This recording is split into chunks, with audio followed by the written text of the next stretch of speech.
जय हिंद दोस्तों, स्वागत है आप सभी का हमारे चैनल में। जैसा कि आप लोगों को पता चल ही गया होगा कि यूपी पुलिस का फिर से पेपर लीक हो गया है। ऐसा ही किस्सा एक बार 2018 में भी हुआ था।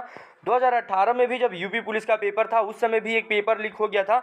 और इस बार भी जो आप लोगों का 4 पेपर हुआ है 17 और 18 फ़रवरी को, जो फर्स्ट सुनने को आ चुका है कि पेपर लीक हो चुका है। और पूरा ये उम्मीद है कि फिर से आप लोगों का पेपर दोबारा ही होगा, क्योंकि अभी आप लोगों को इसके लिए आप लोगों को खुद से आपकी आवाज़ें उठानी पड़ेंगी। आपको री एग्ज़ाम के लिए ट्विटर वगैरह का यूज करना पड़ेगा। मैं आपको सारी चीज़ें आगे बताऊंगा प्रोसेस में कि कैसे कैसे करना है। नहीं तो अगर आप ऐसे नहीं करोगे तो आपको भी पता है आपका हक मार लिया जाएगा। आप लोगों ने जो वर्दी का सपना देखा था वो वर्दी आप लोगों को मिल नहीं पाएगी। तो आप लोगों को भी अगर वर्दी चाहिए, आप लोग भी चाहते हो लोग कि दोबारा पेपर हो, तो जो जो चीज़ें मैं बताऊंगा कि कैसे कैसे ट्विटर पे क्या क्या ट्वीट करना है आप लोगों को, किन किन हैशटैग के साथ में। और उसके साथ ही साथ मैं ये भी आप लोगों को बताऊंगा दोबारा एग्जाम के लिए आप लोगों को मैं कुछ हैशटैग वगैरह बताऊंगा, उस पर ट्विटर पे जाकर के आपको ट्वीट करना है। साथ ही साथ मैं आपको जीमेल भी दूंगा, वहां से भी आप जाकर के जीमेल भी करोगे, तभी जाकर के सरकार की आंखें खुलेगी और आप लोगों का री एग्जाम फिर से कंडक्ट कराया जाएगा। मुझे पता है प्यारे साथियों कि आप लोगों ने बहुत मेहनत किया था, बहुत सारी चीज़ें पढ़ी थी, फिर भी कुछ खराब बच्चों की वजह से सिर्फ जो अच्छे बच्चे होते हैं उनको बहुत नुकसान हो जाता है। जो वर्दी के सपने जो आपने देखा था, एक तो ऐसे ही पेपर ने पे बार बार कुछ खराब बच्चों की वजह से आप लोगों का वो सपना टूट जाता है। लेकिन कोई बात नहीं साथियों, इस बार फिर से आप लोगों को दोबारा फाइट करना है, एकदम कमबैक करना है और अच्छे से पेपर फिर से लिखना है। और इसके लिए हम लोग आवाज़ उठाएंगे लोग। तो चलिए मैं आप लोगों को कुछ चीज़ें यहाँ पे दिखा ही देता हूँ कि आप लोगों को कैसे करना है। तो प्यारे साथियों, आप यहाँ पे देख सकते हो मैंने यहाँ पे आप लोगों के लिए दो यहाँ पे हैशटैग बनाया हुआ है, और इसके साथ ही साथ और भी हैशटैग जो बड़े बड़े कुछ यूट्यूबर्स आपको सजेस्ट करेंगे उसको भी आप यूज करना। और आपको जा करके जो ट्विटर होता है, अभी उसका नाम एक्स कर दिया गया है, आपको उसको डाउनलोड कर लेना है। नहीं तो आप बहुत सारे लोग यूज करते भी होंगे, उसको करके वहां पे जा करके आपको ट्वीट करना है। और ट्वीट करते समय आप लोगों को क्या करना है, यूपी गवर्नमेंट को और योगी आदित्यनाथ को, इन दोनों लोगों को आपको उसके साथ में ऐड कर देना है, यानी उनको एग्जीरेट करके आप उनको ऐड कर देना, मेंशन कर देना।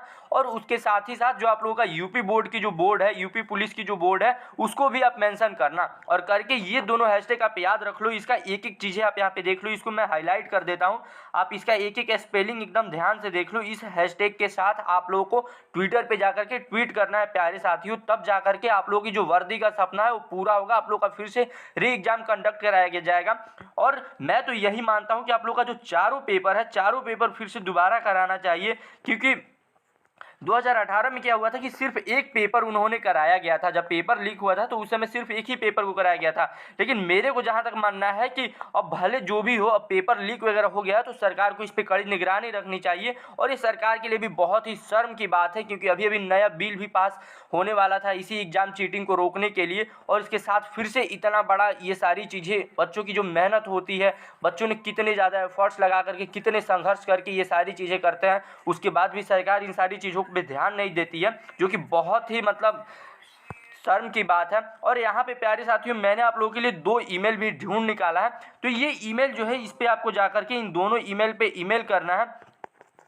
और प्यारे साथियों, ईमेल करने के लिए मैं सोच रहा हूँ कि आपको ईमेल करके भी बताता। और ईमेल करते समय जो सब्जेक्ट होगा वहाँ पे आप लिख देना कि री एग्जाम, ऐसे करके आप लिख देना री एग्जाम यूपीपी, आप ऐसे लिख देना कि री एग्जाम यूपी पुलिस कराया जाए। और ऐसे करके इन दोनों ईमेल पे आप इन दोनों ईमेल को देख लो, एक एक स्पेलिंग अच्छे से देख करके, और फिर इन दोनों पे करना। इसको मैं थोड़ा क्लीन कर देता हूँ, आप यहाँ पे देख लो, आप इसका स्क्रीनशॉट ले लो यहाँ पे, और स्क्रीनशॉट लेकर के आप जरूर इस पे एक बार ईमेल करना। देखिए, मेरे को पता है कि बहुत सारे ऐसे बच्चे होंगे जो उन्होंने बहुत अच्छा स्कोर किया होगा, 230, 240, 220, ये सारे स्कोर करने किए होंगे आप लोगों ने, मेरे को पूरा उम्मीद है, क्योंकि बहुत सारे मेहनती बच्चों से मैंने मिला है। खुद मेरे कई संपर्क के 3-4 मेरे दोस्तों ने गया था पेपर देने, उन्होंने भी बहुत अच्छा पेपर किया था। इनको इनफैक्ट उन्होंने तो अपना पूरा फिजिकल की भी तैयारी साथ साथ कर रहे थे, वो रनिंग वगैरह भी सारी चीज़ें कर रहे थे। लेकिन कोई बात नहीं है, कभी कभी हो जाती है ये सारी चीज़ें। आपको तो पता ही है, गवर्नमेंट जॉब में कुछ खराब सिस्टम की वजह से, कुछ खराब लोगों की वजह से सारी ये सिस्टम थोड़ा अजीब है। लेकिन कोई बात नहीं, हमें फिर से आवाज़ उठाना है, अपने हक के लिए लड़ना है। और ये जो वर्दी का आपने सपना देखा था उसको आप लोगों को पूरा करना है। और उसके लिए आप लोगों को बहुत ज़्यादा चीज़ें नहीं करना है, एक तो इन दोनों ईमेलों पे आपको एक एक ईमेल करना है, और जितना ज़्यादा हो सके, जितने आपके दोस्त हैं उनके पास शेयर कीजिए, ताकि वो भी मेरी इन बातों में सपोर्ट कर सके। जितनी ज़्यादा हम लोग आवाज़ उठाएंगे उतनी ज़्यादा अपडेट आएंगे, और गवर्नमेंट की तरफ से कोई ना कोई एक्शन लिया जाएगा। और प्यारे साथियों, ट्विटर पे जाकर के आपको ये सारी चीज़ें भी करना है, क्योंकि आपको पता है कि हम लोग अगर डिजिटल तरीकों से आंदोलन करेंगे तो उसका रिजल्ट बहुत जल्दी निकल करके आएगा। क्योंकि देखिए, फिजिकल आंदोलन में कई बार चीज़ें थोड़ा वायलेंस हो भी जाती है, लेकिन अगर आप डिजिटल आंदोलन करोगे तो आपको जल्दी से जल्दी एक्शन मिलेगा। वैसे भी अभी चुनावी माहौल है, तो जितना ज़्यादा अगर यूथ थोड़ा एग्रेसिव तरीक़ों से थोड़ा ऐसे ऑनलाइन डिजिटल दुनिया में आएगी तो सरकार को इस पे एक्शन लेना ही पड़ेगा। तो मैं तो आप लोगों को यही बोलूँगा कि आप थोड़ा सा एक्टिवली होखो और थोड़ा ट्विटर वगैरह पे आवाज़ उठाओ, ये आप लोगों का हक बनता है। मैं भी प्यारे साथियों जितना हो सकता है पूरा कोशिश करूँगा आप लोगों की तरफ से, पूरा सपोर्ट में आप लोगों का के साथ खड़ा हूँ। जो भी हो सकता है आप लोग नीचे कमेंट करके बताना, और मैं आप लोगों के लिए आवाज़ उठाने के लिए पूर्णतः रेडी हूँ। और आपको कोई भी सपोर्ट चाहिए हमारे तरफ से तो नीचे कमेंट करके बताना प्यारे साथियों, हम आपके साथ हैं। और हमारे चैनल से आप जुड़े भी रहिए, हम एक एक चीज़ों पे एक एक कदम पे आपका साथ देंगे। और उसके साथ ही साथ जहां तक की उम्मीद है कि 2024 अप्रैल तक आप लोगों का अगर पेपर कराया भी जाएगा तो आपका दोबारा पेपर अप्रैल तक हो सकता है, ऐसा संभावना है, कुछ सूत्रों से पता चला है। लेकिन आपको अभी अपनी आवाज़ उठाना है, गवर्नमेंट तक आपको अपनी पहुँच बनानी है, आपको सारी चीज़ें बतानी है ताकि गवर्नमेंट की जो हो सके कुछ ना कुछ अपडेट दिया जाए, आपको सारी चीज़ें बताई जा सके ऑफिशियल तरीक़ों से। तो मिलता है अगले वीडियो में, तब तक के लिए जय हिंद दोस्तों।